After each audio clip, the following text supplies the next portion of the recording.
وہ جو نہایت مہربان ہے، اسی نے قرآن کی تعلیم فرمائی، اسی نے انسان کو پیدا کیا، اسی نے اس کو بولنا سکھایا۔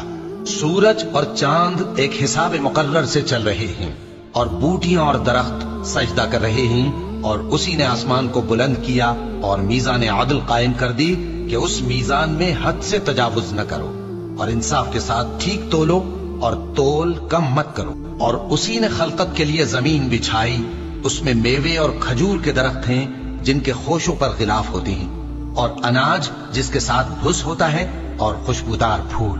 تو اے گروہ جن و انس، تم اپنے پروردگار کی کون کون سی نعمت کو جھٹلاؤ گے؟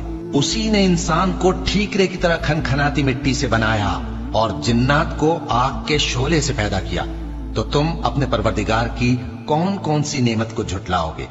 وہی دونوں مشرقوں اور دونوں مغربوں کا مالک ہے، تو تم اپنے پروردگار کی کون کون سی نعمت کو جھٹلاؤ گے؟ اسی نے دو دریا رواں کیے جو آپس میں ملتے ہیں، مگر دونوں میں ایک آڑ ہے کہ اس سے تجاوز نہیں کر سکتے، تو تم اپنے پروردگار کی کون کون سی نعمت کو جھٹلاؤ گے؟ ان دونوں دریاؤں سے موتی اور مونگے نکلتے ہیں، تو تم اپنے پروردگار کی کون کون سی نعمت کو جھٹلاؤ گے؟ اور جہاز بھی اسی کے ہیں جو سمندر میں پہاڑوں کی طرح اونچے کھڑے ہوتے ہیں، تو تم اپنے پروردگار کی کون کون سی نعمت کو جھٹلاؤ گے؟ جو مخلوق زمین پر ہے سب کو فنا ہونا ہے، اور تمہارے پروردگار ہی کی ذات جو صاحب جلال و کرم ہے باقی رہے گی۔